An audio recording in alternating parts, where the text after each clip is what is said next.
What's going on YouTube? On today's video, I want to talk about this annoying issue that happens when you have the Lian Li Dynamic case, which I have paired with the Kraken X63 RGB.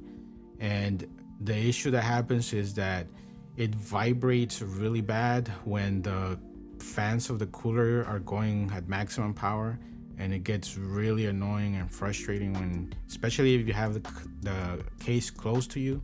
It can get very annoying.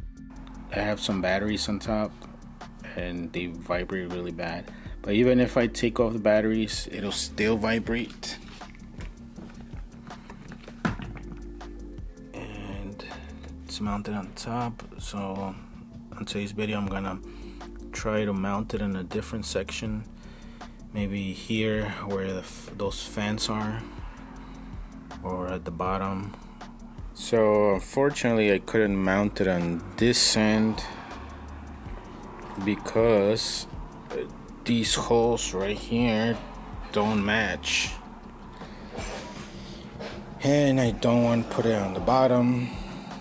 So what I did instead is pushing it more to the right, and that way there's more room here. The screws right there have like this thick washer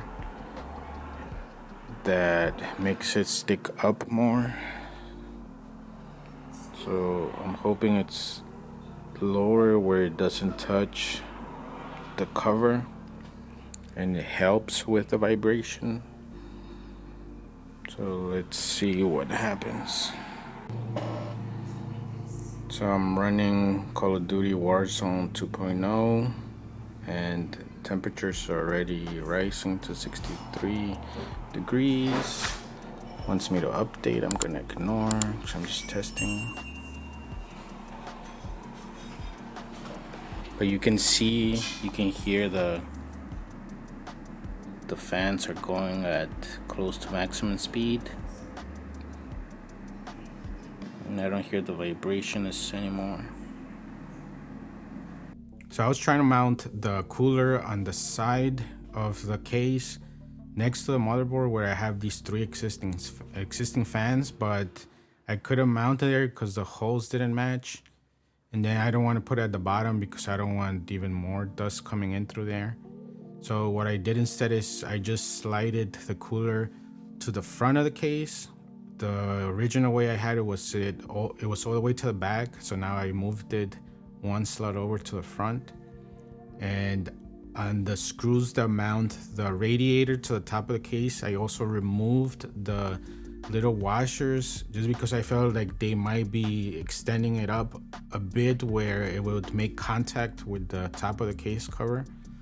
And finally, the last thing I did was make sure that the screws on the back of the cover were nice and tight. But I think the first two items is what did it for me. I put it back on and I tested by running Call of Duty, and it's running good. I don't hear any more vibrations, and I think it solved my issue. So hopefully it helps some of you if you're having this exact issue.